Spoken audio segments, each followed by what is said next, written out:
Many of you are familiar with the author Anne Lamott. She was asked in a video interview, what is the hardest part of being a Christian?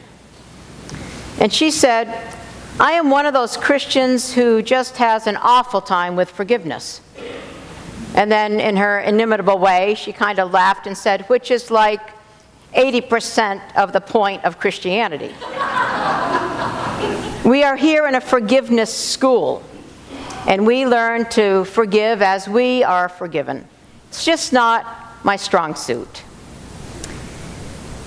The Dalai Lama and Archbishop Tutu agree that forgiveness is an essential part of not only the spiritual journey, but of life itself. In fact, in their book, the Book of Joy, they say that forgiveness is one of the pillars of the heart. And only if we practice forgiveness can we make space for joy in our lives. Now, they recognize, along with all of us, that we have an instinct both for revenge and for forgiveness. In fact, we constantly have to choose what path we're going to take. When we are hurt, or even when we look back at a hurt, are we going to choose the path of revenge or the path of forgiveness? Now, you might say, well, I'm not great at forgiveness, but, I don't really seek revenge. Well, revenge can also be something that we turn inward and festers in a particular kind of way that leads to things like anger and resentment and bitterness. Now, psychologists studying cultures from around the world have found that 95% of cultures have some blood revenge ritual or notion as part of their culture. But they have also discovered that 93% of cultures from around the world have rituals of forgiveness or reconciliation.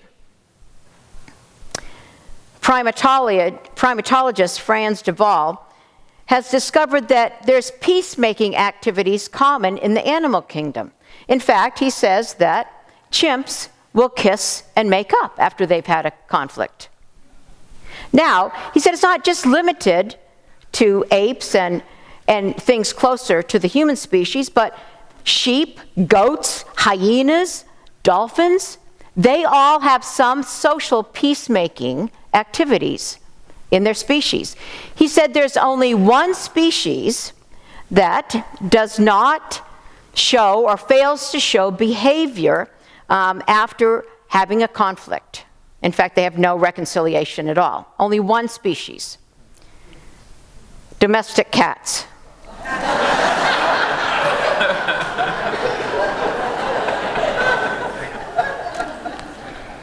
Those of you that have cats in your home know exactly what I'm talking about.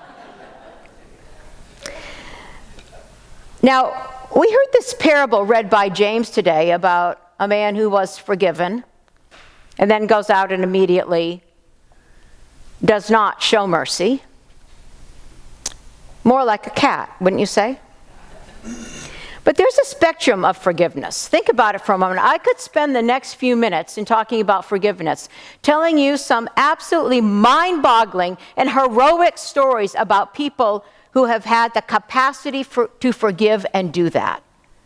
I mean, there's a list of them that are jaw-dropping in their capacity to forgive heinous things that have happened to their loved ones. But sometimes I feel like in telling those stories, why it shines a light and illustrates the capacity that we do have as human beings, these heroic stories often feel out of reach, don't they? Like, how could I ever get to that point if someone hurt my child? So I want us to think today about kind of a forgiveness spectrum, all right? And maybe together, wherever you are, if you could just move a little bit on the spectrum towards more forgiving, then some transformation would happen. So on the spectrum, we have cats, right? We have the man in the parable, Annie Lamott somewhere in the middle, and then these heroic people. So let's see if we can, wherever we are on that spectrum, move just a little bit. So let's bring it close to home, because often the people that we have the most difficulty in forgiving are the people closest to us. In fact, Oscar Wilde, not that he's a great theologian or anything, but Oscar Wilde says, children begin by loving their parents, then they judge them, and rarely do they forgive them. When Anne Lamott talks about forgiveness, she says, well, begin with yourself, then just go ahead and start around the dining room table. Start there. And when I read that she said that, I thought about growing up and who was around my dining room table. And as I began to think of the people living and dead, I thought, wow, I have a little work to do. I've got some work to do. In the book of Joy, as they began to talk about forgiveness, they mentioned the book of Forgiving, which was written by Archbishop Desmond Tutu and his daughter Empho. And I have such respect for the two of them, because if there is a school of forgiveness, they both have their PhDs. They have witnessed such atrocities, incredible dehumanization toward their people and themselves, and yet they have these huge hearts of compassion. Many of you know that Archbishop Desmond Tutu led the Truth and Reconciliation Commission in South Africa after apartheid was dismantled, because he knew that, as a spiritual leader and as a moral leader, that the only way that country could heal was if people together on both sides went through a journey of forgiveness. And from what they learned in that process, he and his daughter Empho, who's also an ordained Episcopal minister, wrote the book of Forgiving. And I read their book this week because I respect them so deeply for the journey that they have been on. And they begin with two simple truths. One, there is nothing that cannot be forgiven. And two, there is no one undeserving of forgiveness.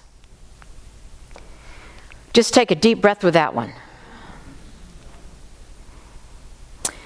Why do they say that? Not only from their Christian faith, but from their deep African value called Ubuntu.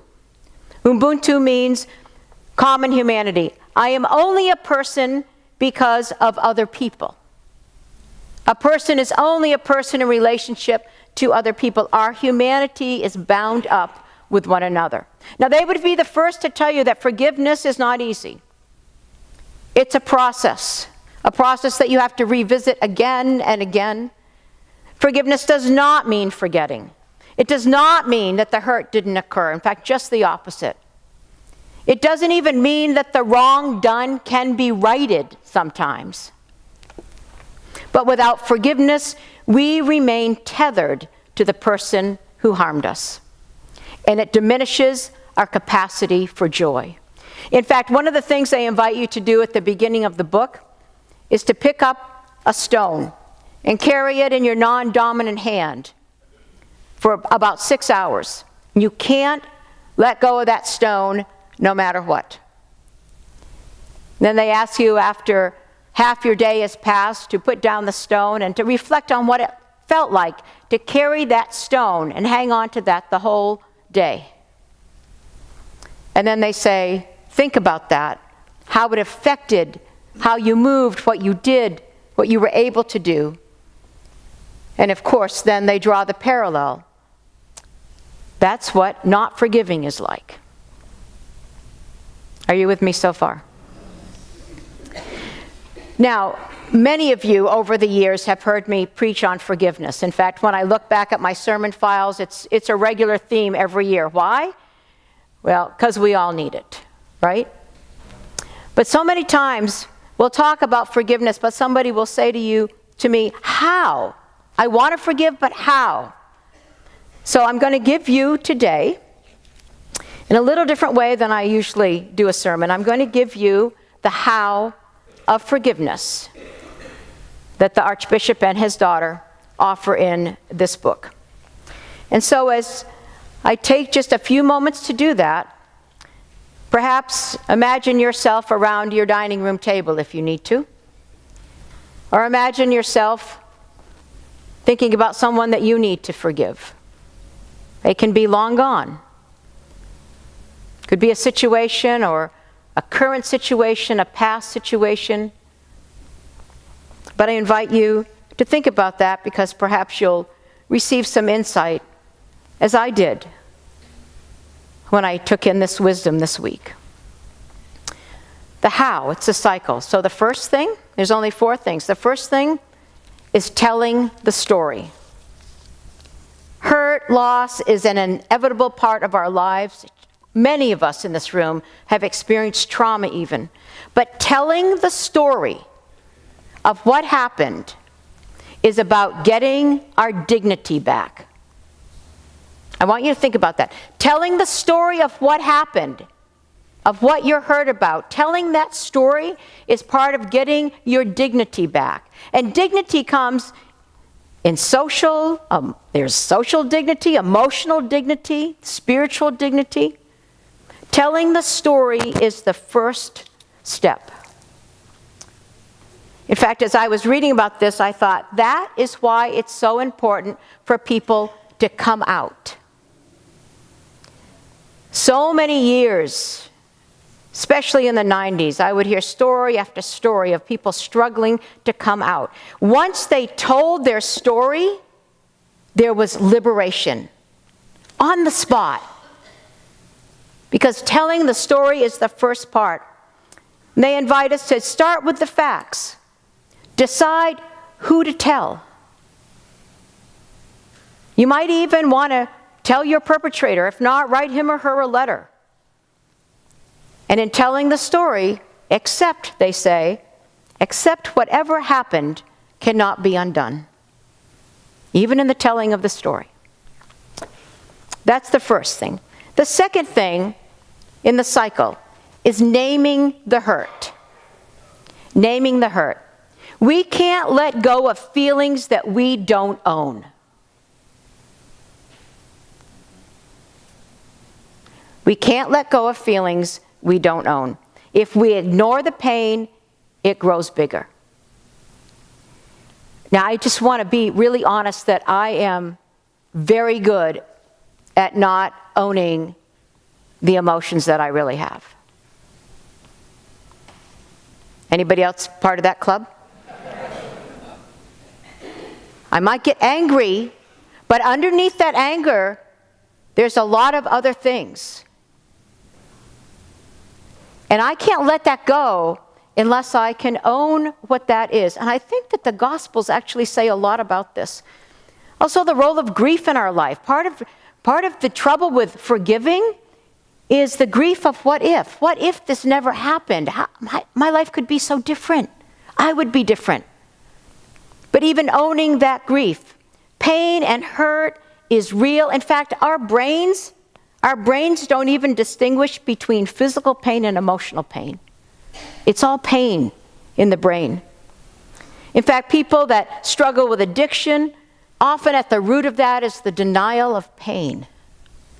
Denial of what's really going on. As I was reading that this week, I wondered about my own father, deep in alcoholism. And I had some moments of real compassion this week, wondering, what was the root of his pain that led him to that? Naming the hurt.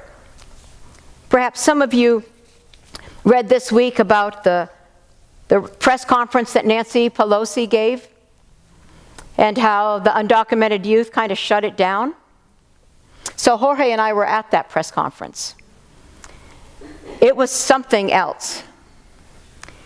But I want to tell you one moment in that I will never forget. I haven't been part of a protest that intense since the 90s. When people were dying of AIDS and it didn't seem like anyone cared and people were really out there. It was life or death. That's what I felt from the undocumented youth. So they were shouting. I don't know if you saw it on the news.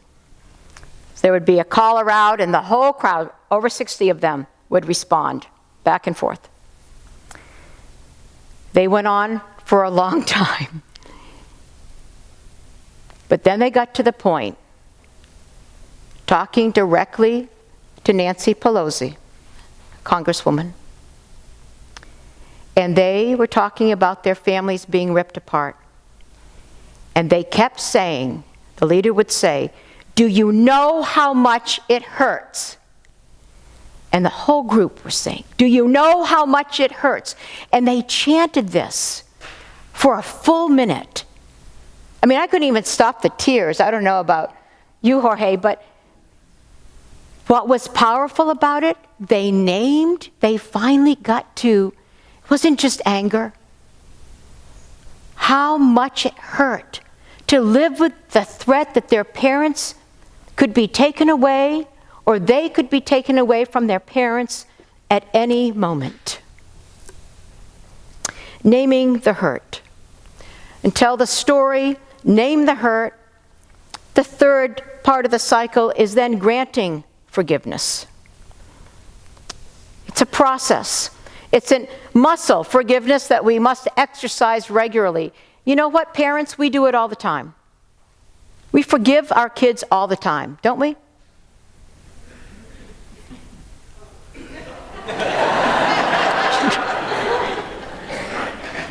Shouldn't we? And you know what? They forgive us. Granting forgiveness takes time. It's a process. But when we do that, and hear this, when we do that, we move from victim to hero. We move from victim to hero. Forgiveness is not about weakness. Forgiveness is about a deep strength. And we move from victim to hero. Hero means we determine our own fate. We grant forgiveness. We understand that something happened, but forgiveness gives us the power to create something positive, even in the face of pain and hurt, recognizing our shared humanity. The Buddha says, to understand everything is to forgive everything. And when you grant forgiveness, this concept of Ubuntu, that we are all human, we ask, what is the other person's story as well? And when we begin to grant forgiveness in this forgiveness cycle, we tell a new story. We tell a story about being the hero now, not the victim. I love to be the hero of my own story, don't you? And granting forgiveness, we tell a new story. Do you ever get stuck in a story? Yeah. Granting forgiveness allows us to be in a new story. I thought it this week that this core message of the Christian faith, when Jesus was being crucified, the story says that he said, "Father, forgive them, for they know not what they do." The resurrection, that story wasn't part of the resurrection. There was a new story. The wounds were there, but there was a new story. Story of resurrection and empowerment, right? I wonder sometimes if in some Christian traditions there's not as much joy as there could be, because the focus is on the wrong thing.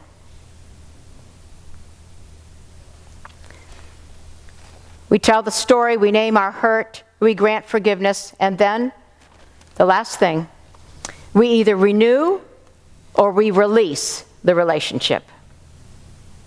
Isn't that freeing? We renew or we release. Sometimes you have to release a relationship. I've had to do that in my life. You wish the person no ill, but sometimes always reconciliation takes two. And by releasing them, I refuse them occupancy in my head or my heart. By releasing them, I'm not hanging on to that stone. all day long.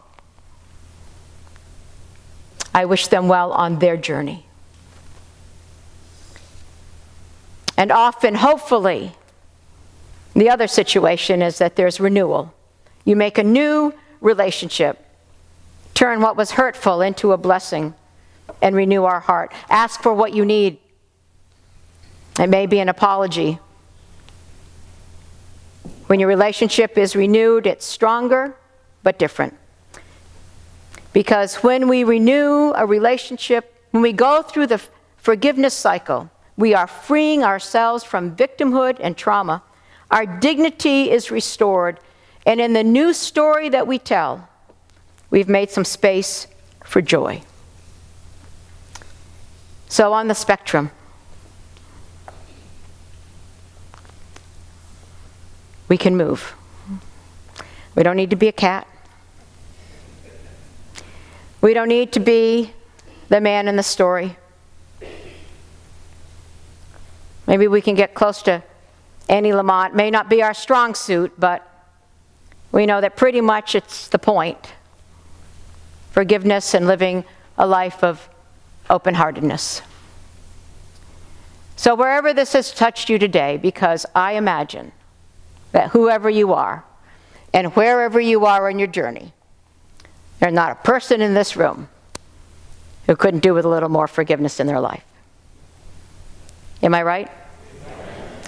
Because I know I sure could. And I'm working on it. I'm not there yet, but I'm working on it. And I invite you to work on it with me. Amen.